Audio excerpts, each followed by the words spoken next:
Good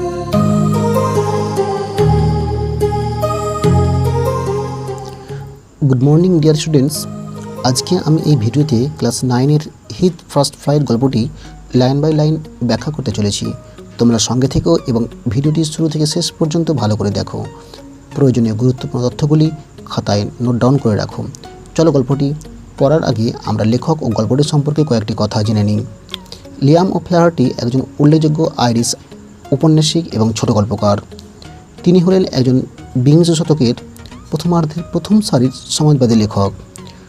1896 খ্রিস্টাব্দের 28শে August আয়ারল্যান্ডের ইন্সমোর নামক জায়গায় জন্মগ্রহণ করেন এবং 1984 খ্রিস্টাব্দের 7ই সেপ্টেম্বর আয়ারল্যান্ডের ডুবলিনে ইহলোক ত্যাগ করেন। তার কয়েকটি উল্লেখযোগ্য উপন্যাসের নাম হল the farmer, return of the brute, house of gold ইত্যাদি। হিজ ফার্স্ট ফ্লাইট গল্পটি একটি শাবক শঙ্খচিল পাখিকে নিয়ে যে ভয়কে জয় করে জীবনে প্রথম উড়তে শেখে। The young seagull was alone on his ledge. এই শঙ্খচিল শাবকটি শৈলশিলার উপর একাই ছিল। His two brothers and his sister had already flown away the day before. তার দুই ভাই এবং এক বোন ইতিমধ্যেই গতকাল উড়ে গিয়েছিল। ফ্লন অ্যাওয়ে উড়ে গিয়েছিল। The day before means yesterday, গতকাল। সে কেন উড়েনি? কারণ he had been afraid to fly with them. সে তাদের সঙ্গে উঠতে ভীষণ ভয় পেয়েছিল। When he had run forward to the brink of the ledge he became afraid. যখন সে ওড়ার জন্য শৈলশিলার ধারে ছুটে এলো, সে ভেবে নিয়েছিল যে হ্যাঁ এবার আমি উড়ে যাব। কিন্তু যেমাত্র সে শৈলশিলার কিনারায় বা ধারে এসে পৌঁছালো, হি বিকেম অ্যাফ্রেড, সে ভয় পেয়ে গেল, সে ভীত হয়ে পড়ল। কেন? The great expanse of the sea stretch down beneath. বিশাল সমুদ্র সম্মুখভাগে বিস্তৃত, অর্থাৎ সমুদ্রের বিস্তৃতি দেখে সে ভয় পেয়ে গেছিল। And it was Miles down, এবং এটা বহু মাইল দূর পর্যন্ত বিস্তৃত। বহু মাইল পর্যন্ত বিস্তৃত সমুদ্র দেখে সেই শঙ্খচিল শাবকটি সে ভীষণ ভয় পেয়ে গেছিল। হি ফেল্ট, সে বুঝতে পারলো, সার্টেন, নিশ্চিতভাবে সে বুঝতে পারলো, that his wings would never support him. তার ডানাগুলো তাকে সাপোর্ট করবে না, অর্থাৎ তার পাখনা বা ডানাগুলো তাকে বাতাসে ধরে রাখতে পারবে না। So he bent his head, তাই সে তার মাথাটা নিচু করলো। অ্যান্ড র্যান অ্যাওয়ে, এবং দৌড়ে পালালো। কোন দিকে পালালো? Back to the little hole, তার সে ছোট্ট গর্তে। সে মাথা নিচু করে তার ছোট গর্তের দিকে আবার দৌড়ে চলে গেল। হোয়ার, যে গর্তে হি স্লিপড অ্যাট নাইট, যে গর্তে সে গতকাল রাত্রে সে ঘুমিয়েছিল, সেই গর্তেই সে আবার ফিরে গেল মাথা নিচু করে। His father and mother had come around calling to him shrilly. এদিকে তার বাবা মাও এসেছিল তাকে ডাকতে। শ্রিলি মানে তীক্ষ্ণভাবে আওয়াজ করা, শঙ্খচিল পাখির গলার তীক্ষ্ণ আওয়াজ, সেই আওয়াজে তাকে ডাকছিল। বাট কিন্তু for the life of him he could not move.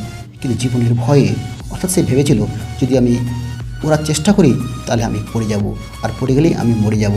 তাই এই লাইফ ফর দ্য লাইফ, এই জীবনের ভয়ে বা মৃত্যু ভয়ে হি কুড নট মুভ, সে ওখান থেকে একদম নড়েনি, সে গর্ত থেকে নড়েনি। দ্যাট ওয়াজ 24 আওয়ার্স এগো। অর্থাৎ আমি যে এতক্ষণ বললাম, যে ঘটনাগুলো বললাম, যে তার বাবা মা তার ডাকতে এসেছিল, তার ভাইরা উড়ে গিয়েছিল, এই সমস্ত ঘটনা 24 ঘন্টা আগে ঘটেছিল। অর্থাৎ এই ঘটনাগুলো গতকাল ঘটেছিল। সিন্স দেন, তারপর থেকে nobody had come near him, তারপর থেকে তার কাছে কেউই আসেনি। কেন আসেনি? কারণ শঙ্খচিল পাখিটিকে ওর বাবা মা ভাই বোনেরা ওকে ওড়ার জন্য অনেক চেষ্টা করিয়েছে, কিন্তু সে ভয়ে ওখান থেকে নড়েনি। তাই তারা ভেবেছিল যদি আমরা তাকে স্বাবলম্বী করি বা স্বাবলম্বী হতে সাহায্য করি, তাকে যদি একাই ছেড়ে দিই, তাহলে সে নিশ্চয়ই ক্ষুধার তাগিদে সে উঠতে পারবে। তাই since then nobody had come near him, তার কাছে কেউই আসেনি। দ্য ডে বিফোর, গতকাল, he had watched his parents flying about with his brothers and sister. সে গতকাল খেয়াল করেছিল বা দেখেছিল যে তার বাবা মা তার দুই দাদা এবং বোনের সঙ্গে উড়ছে। শঙ্খচিল শাবকটি এটা দেখেছিল গতকাল, যে তার বাবা মা তার বাকি ভাই বোনের সঙ্গে আকাশে উড়ছে। They were teaching them the art of flight and how to dive for fish. এবং তার কী শেখাচ্ছিল? তার বাবা মা, তার দুই দাদা এবং বোনকে কী শেখাচ্ছিল? দ্য আর্ট অফ ফ্লাইট, ওড়ার কৌশল, আকাশে কীভাবে উঠতে হয়, and how to dive for fish, এবং কীভাবে মাছ শিকার ধরতে হয়, কীভাবে ছো মেরে মাছ ধরতে হয় তার কৌশল শেখাচ্ছিল গতকাল তার দুই দাদা এবং বোনকে। সেটা শঙ্করচূড় শাবকটি খেয়াল করেছিল। He had seen his elder brother catch his first herring, সে দেখেছিল যে তার বড় দাদা ক্যাচ ধরেছিল হিজ ফার্স্ট হেরিং, তার প্রথম হেরিং মাছ। অর্থাৎ প্রথম মানে কি, তার জীবনের প্রথম শিকার। অর্থাৎ সে বড় হওয়ার পর জীবনের প্রথম সে একাই শিকার ধরেছিল, সেটা ছিল একটা হেরিং মাছ, যেটা সে শঙ্করচূড় শাবকটি দেখেছিল।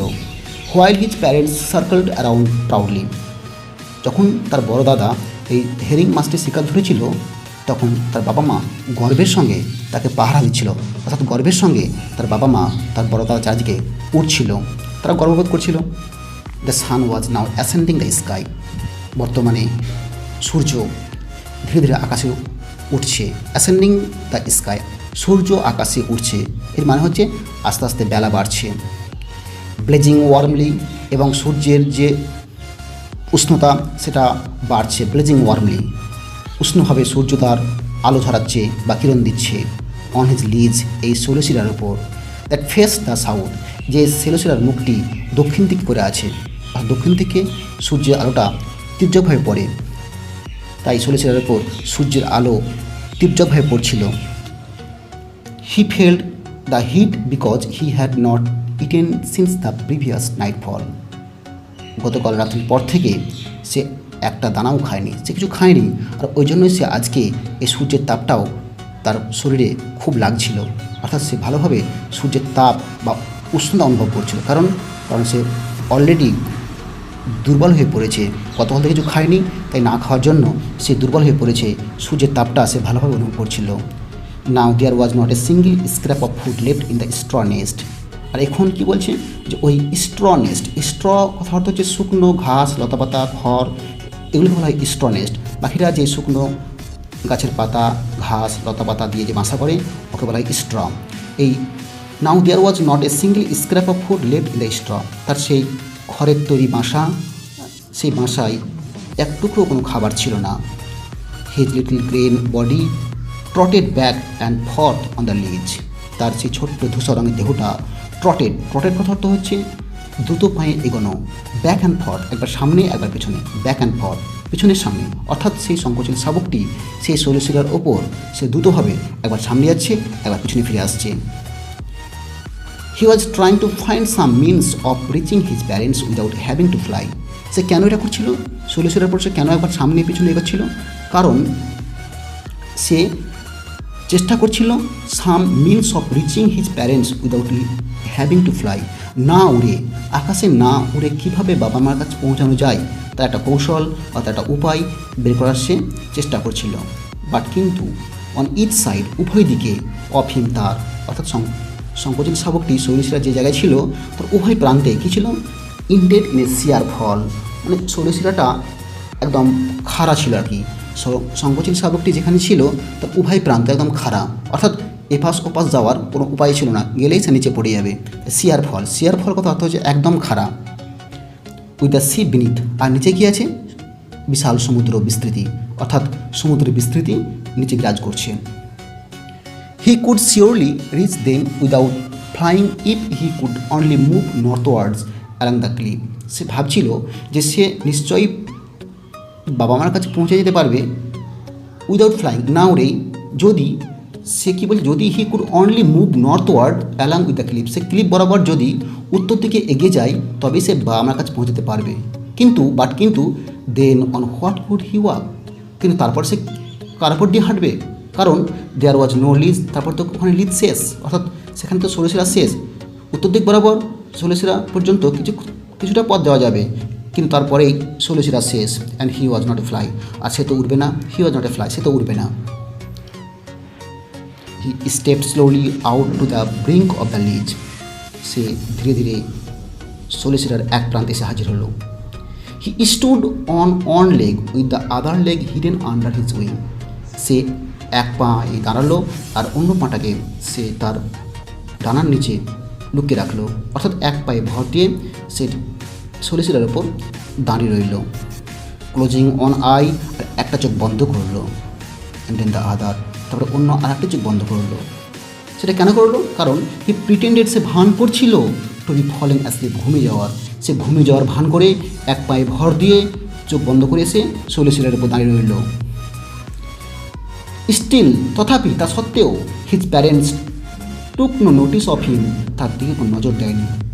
সত্ত্বেও তার বাবা মা তার দিকে কোনো নজর দেয়নি। তার বাবা মা চেয়েছিল তার শাবককে, তার ছানাকে স্বাবলম্বী করতে। He saw his two brothers and his sister lying on the plateau.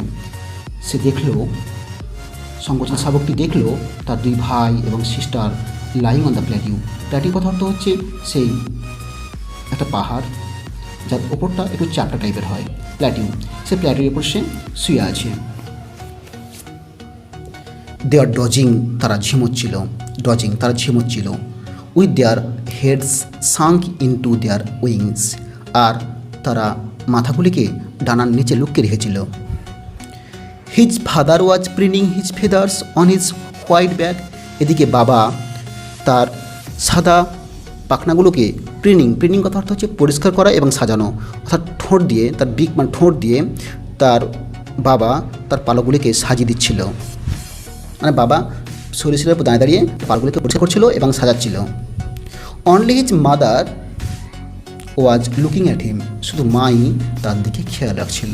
মায়ের মন, মা তাকে তখন সরিষা রেখে এসছে, কিন্তু তার মনটা কিন্তু তার সঙ্গেই পড়ে আছে। মা কখনোই তার সন্তানকে ভুলে যেতে পারে না।